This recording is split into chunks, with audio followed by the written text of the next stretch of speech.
podcasting's choice. From coast to coast, continent to continent, right here 24/7. PNR.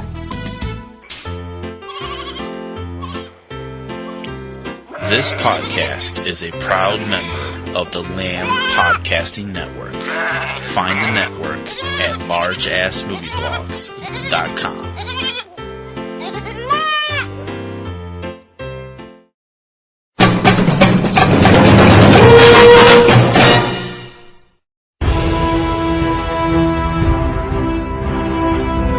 Spanning the entire Marvel Cinematic Universe, this is Subject Cinema's Avengers Endgame MCU Countdown.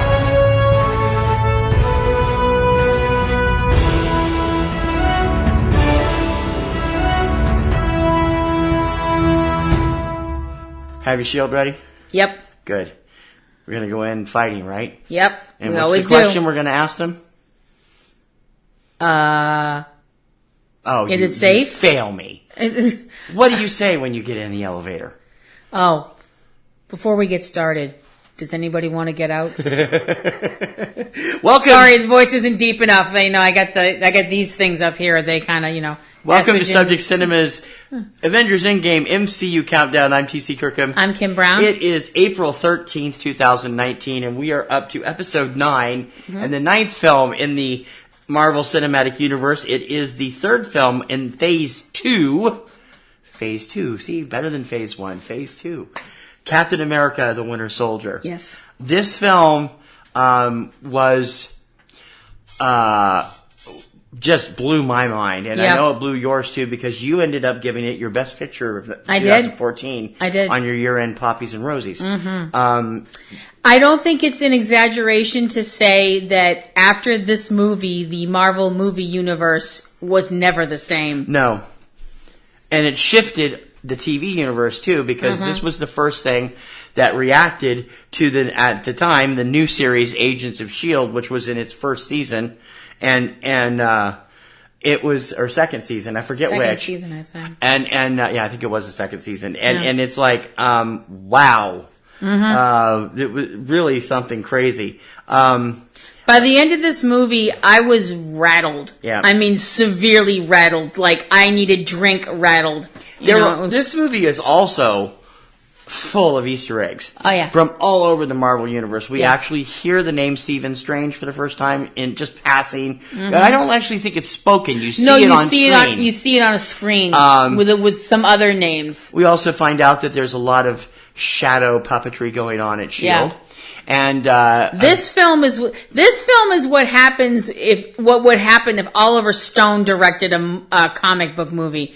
Conspiracies everywhere. For all the people out there that wear the tinfoil hats and all that stuff like that, and I've always made fun of you, I'm sorry, apparently you were right. The sad At least thing about is, this kind of stuff. This is the kind of thing that Edward Snowden was noted for exposing. Really?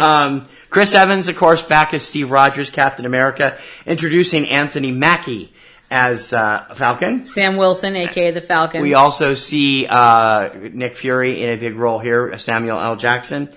And Robert Redford. I have to admit, I was stunned to see Redford step into a comic movie. He actually said he did it for the money.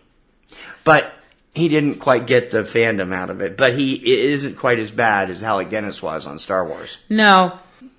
No, he really... I don't think he realized what he was getting into. I still think that he's the type of person that's kind of like, okay, when it comes to... And, of course, he's also retired from films, he says. Officially, yeah. Yeah, he says. Which I'm actually, to be honest with you, if The Old Man and the Gun is his last film, he went out on a winner. Yeah, that you movie, said it was great. That movie is fascinating as beep. Just to mention a couple of other people real quick. Scarlett Johansson, back as the Black Widow, Natasha Romanoff. Toby Jones is back as in an interesting Dr. capacity. Zola. Yeah. Kind of. Yeah. Well, no, it is Dr. Zola. Yeah. It's just not what you're used to. No, I know some people would be going, oh my gosh, he must be wicked freaking old. Not exactly. And also Gary Shandling back as that pesky senator from Iron Man 2. We get to see him again. And we also get the introduction of Sharon Carter. Yes. Peggy Carter's niece. Yes. Who plays a big role in things. And the character known as the Winter Soldier, which if you've not seen the movie, we're not going to spoil it for you. Nope. If you've seen the movie, you already know what happens and what it is. If you haven't part seen of the rest of them, we won't be talking about it after the this movie, what the heck are you doing listening to show number 9? I mean, Yeah, crying true. out loud. That's true. That seems kind of ridiculous, doesn't it? Yeah, but it's a lot of fun. And there's a lot of other characters and minor characters that also pop up from here in other movies and on the Agents of S.H.I.E.L.D. TV series. And unfortunately, not Phil Coulson, who was killed off in the Avengers, although they've never told Cap that he's still alive. No. We'll get into that when we go through things here. Anyway, let's go back to April 6, 2014. Subject Cinema number 437. Chris Evans, Samuel L. Jackson, and others in Captain America, the Winter Soldier.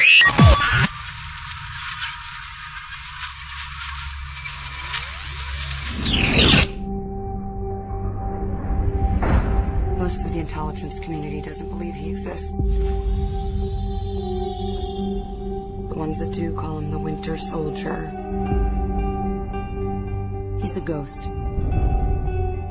You'll never find him.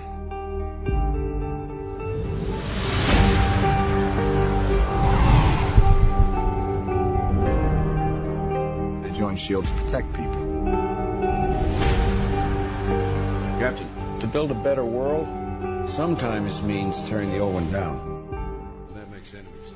It's the third installment of Avengers Block 2, and it leads up to the Avengers, The Age of Ultron, coming out next summer. But how much does it really tell you about that movie? Not that much, but it does have a great adventure of its own. Captain America is back in action and wondering just what the hell S.H.I.E.L.D. is trying to pull. In this weekend's big blockbuster, Chris Evans and Scarlett Johansson leading the cast of Captain America, the Winter Soldier. Give us the rundown. Captain America, the Winter Soldier is the story of Steve Rogers, a.k.a. Captain America, the man, the star-spangled man with the plan who was frozen in time and has become the leader of the Avengers. And... Well, sort of. Well, he's the de facto leader. I mean, suppose. you know, if Captain America tells he you... is 95 years old. Well, that's, you know... Yes, he is. And if Captain America tells you to do something, you do it. And if he told me to do something, it'd be, yes, sir. That's a flagpole I could salute. Anyway, he is living in Washington, D.C., and he's obviously dealing with life pretty well. I mean, he's still adjusting to life in the world that it is now, which is definitely not the world that he remembered. One of the saddest scenes in the movie is him going to visit his love, Peggy Carter, who is now, I mean, unfortunately, the effects of time have aged her, and she's in a nursing home and obviously suffering from some form of dementia, which was unbelievably sad. Steve makes a new friend in a jogging partner named Sam Wilson, who is an ex-military person as well that's been retired from the military and is helping other veterans dealing with post-traumatic stress disorder.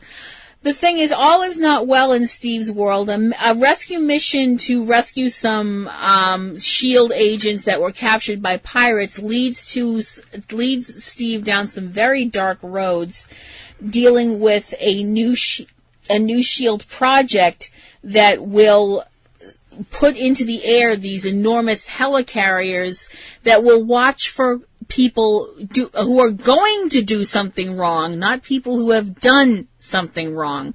As Steve says in the movie, this isn't freedom, this is fear. But S.H.I.E.L.D. is not, all things are not very well with S.H.I.E.L.D. either, and Steve and Sam and their ally Natasha, the Black Widow, have to save the day from people that are supposed to be looking out for us. Mm-hmm. Is that all? I don't want to give too much of it away. Okay. Then of course, okay, fine. I'll give a little more. there's an attack on Commander Nick Fury by a figure that is called the Winter Soldier, someone that Natasha knows a little bit about, and someone who is actually on a very dramatic collision course with Steve Rogers. Yeah. With Chris Evans as Steve Rogers / Captain America, Scarlett Johansson as Natasha Romanoff, also known as the Black Widow, Sebastian Stan as the Winter Soldier, Anthony Mackie as Sam Wilson, Kobe Smulders, I can never say her name, Kobe Smulders reprising her role as Agent Maria Hill from S.H.I.E.L.D., Frank Grillo as S.H.I.E.L.D. Counter-Strike leader Brooke Rumlow, Emily Van Camp as Sharon Carter, Haley Atwell in a cameo as Peggy Carter, Samuel L. Jackson as the always kick-ass Nick Fury, and Robert Redford as Secretary Alexander Pierce. What did you think? I seem to say this every time there is one of these films out, but at the end of it, it always comes back to a 3-word phrase as far as I'm concerned. Mm-hmm. Make mine Marvel. They've done it again. They've done it. Yeah, Stan Lee's got an awesome cameo. Everybody loves to play that favorite game, Where's Stan? And you won't be disappointed in this film either, and you won't be disappointed by this film. It is exciting. It's got a great story. The cast is amazing. One word, wow. Another word would be damn for Chris Evans' arms. Oh my frog. It's all digital. It is not all digital. Shut up. Salute. He is extremely handsome. Scarlett Johansson is one of the most beautiful women on the planet. There, I said it. Yeah, Scarlett Johansson. Yeah. Scarlett Johansson, like I said, is beautiful. I mean, she's one of those. It's understandable. She's one of those kind of women. I hate to see her go, but I love to watch her leave. That woman's got an ass that's, should be like insured by Lloyd's of London. But anyway, and she definitely is kick-ass. Everybody is kick-ass in this film. It is a film where you are looking at, a lot of people try and tell us that, the world isn't black and white. It's shades of gray. Bullcrap. The world is black and white. There are good people and there are bad people. And we need to be protected from the bad people, especially when they're hiding behind masks of being the good people. Because this film brings up a very interesting question. Is peace something you're willing to sacrifice personal freedom for? And a lot of people, unfortunately, are. But that's not even peace, really. That's just slavery in another form. Is all it is, and this film really touches on that. The fight scenes in this movie are just holy crap, jaw dropped on the floor, amazing. Like I said, Marvel's done it again. There are a number of revelations made in this film that will affect the Agents of S.H.I.E.L.D. television series also starting this week. You need to be up on that. If you haven't seen the movie, don't watch S.H.I.E.L.D. again until you see the film, because it will ruin all the surprises for you. There are twists and turns in this film that go several unexpected directions, including a couple of things that were actually alluded to in the original film, Captain America, the First Avenger, which is really kind of a surprise since that was set 70 years in the past. And a few other things, which really make you wonder about today's world as a society. I'm surprised nobody has made the comparison between what goes on in this film and what has happened in the last couple of years with the NSA. In any case, if you are there are cameos from people who have been in the Marvel series before, including Gary Shandling back as the obnoxious senator that he's played in a couple of films. The gentleman that plays Agent Sitwell, Maximiliano Hernandez, is back. Sitwell has appeared a couple of times on Agents of S.H.I.E.L.D. and a couple of other ones I'm not going to give away because it'll give away part of the plot. Gary Sinise has a voice cameo cameo doing the voiceover at the Captain America exhibit at the Smithsonian. And we really shouldn't have to say this because, you guys are a smart bunch. But obviously, since this is a Marvel movie, stay for the credits. Don't be fooled by the first one. There is a midway credits sequence, and then there is one at the very end of the credits. It's the end one that you want to see. The middle one is fine, but it's kind of expected. And the one at the very end of the credits is the one that teases the Avengers, and you're going to have to look and see what's happening there. Overall, the performances were fantastic. Chris Evans, always really good as Super Boy Scout Soldier Steve Rogers. I really... See, I don't understand why you like the character of Captain America. And Did then I say that? You're putting words in my mouth. Okay. All right. I like Steve because Steve is... you know where I'm going with this, obviously. Steve is time... He is a patriotic guy from World War II who has been time displaced. He's not Superman. See, that's where I was going. I really love Anthony Mackie as Sam Wilson. He is dynamite in this, and is going to be a great addition to the Marvel Universe. But mostly, lots of Scarlett Johansson to look at. In all manners, shapes, sizes, and forms. Yep. From kicking a lot of ass to being a nice, sweet person. And she and Steve have built a relationship. Slow. It takes a while throughout the movie. It's an actual friendship, and it's nice. It does happen throughout the movie. The special effects are great. Robert Redford is... I'm amazed they got somebody of his caliber to do this film, because most people don't want to be associated with superhero films until Marvel came along. Yeah. Now everybody wants to be associated with them, and his part as Alexander Pierce, the director, so the ambassador of S.H.I.E.L.D., is dynamite. But if you've seen the trailers, you already know where it's going. And Samuel Jackson is just Samuel Jackson. I know. The man is just awesome on two legs. I mean, there's no other words for it. The story does take some twists and turns that are really, really excellent and will surprise you in some places. I know I was surprised by the midway point when Steve and Natasha find out what's been going on. I'm like, whoa, didn't see that coming. It affects the rest of as I said, it'll affect the rest of the movie and Agents of S.H.I.E.L.D. Definitely. So do not watch Agents of S.H.I.E.L.D. until you've seen this film. The funny thing is we both kind of looked at each other after the film was over and we were both like, well, now what? I mean, it was when it comes to Agents of S.H.I.E.L.D. and also when it comes to Avengers Age of Ultron. Yeah. We'll have to see. But in any case, for this film, what's your score? I give Captain America, the Winter Soldier, a very solid A. Me too. I think it's great entertainment. It's a little over long. They could have cut 10 minutes out of it and made it a little better film. There's a little bit too much of fight sequences. You don't need to... They could have cut several of the fight sequences down by a couple minutes. But overall, it's a hell of a romp, and Chris Evans nails it again. Looking forward to the Avengers Age of Ultron next year. This is a great setup.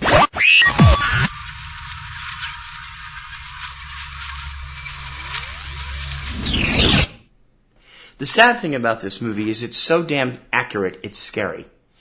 When you think about the kind of stuff that goes on in the NSA and the CIA and all the stuff that was exposed by Edward Snowden, the fact that this could become reality is terrifying. It is.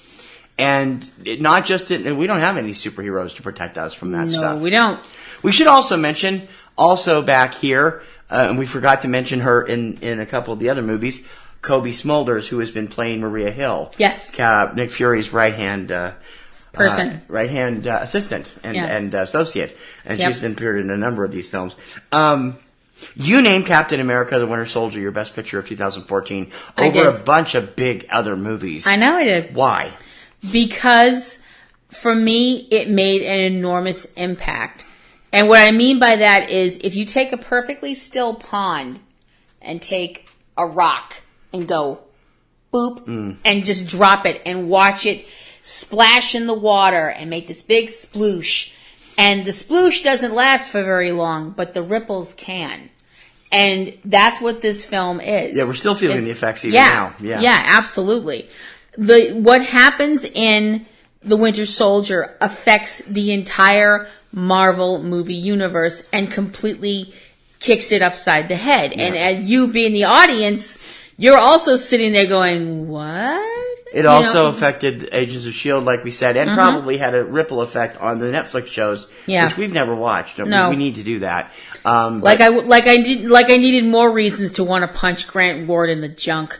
I had those already. And that is not a slam on the actor who played Grant Ward on Agents of S.H.I.E.L.D. I'm sure he's a lovely person, but man, I wanted to punch that guy in the nuts. Yeah, it's a powerful movie. It was in my baker's dozen. It's a powerful movie. It introduces some great characters. Anthony Mackie is awesome as the Falcon. I was kind of, when I heard they were bringing the Falcon to the MCU, I was like, please tell me they're not bringing him in the outfit that he had in the comics, please. No, instead they gave him an even goofier outfit. I don't agree with that at all. What are you kidding me? That outfit he has in this movie kicks butt. What are you talking about? Well, what would you want? I don't know. I like the costume from the comics. I mean, let's face it. I don't think we're ever going to get Wolverine in purple and yellow spandex. He never wore purple. Oh, what's he wear? It's yellow. Yeah. It's got black. Oh, black. Okay. Yeah. Well, I thought it was purple. No. That's never going to happen. No. But they are trying to make an effort to give these people the right costumes. Up to a point. We'll see. Not we still always. Haven't seen Wanda in her classic look either. You're not going to get Scarlet Witch boobs. We might in their show, because Scarlet Witch and Vision are doing their own Disney Plus show. Yes, at some you're point. not getting Scarlet Witch boobs. Calm your jets. Tomorrow on our countdown, we head out to space for the first time. The Final Frontier. No, that's a completely different film, even though Marvel did do comics for them at one point. So did DC. So did DC. And so did Gold Key. And we're old. Yeah. It's pretty frightening that we were in space a long time ago in a galaxy far, far away. Wrong franchise again. Marvel did that one too. Yeah. This one goes back to a soundtrack of music from 1970s and where no one can hear you scream. For Pete's sake. Tomorrow, Guardians of the Galaxy on the Subject Cinema Avengers Endgame MCU Countdown. Until then, I'm TC Kirkham. I'm Kim Brown. I hope you are ready. I'm going to have a lot to say about tomorrow's movie. Duck.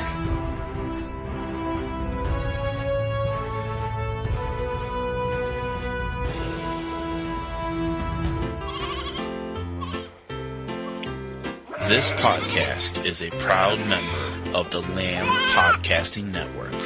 Find the network at largeassmovieblogs.com. Podcasting's choice.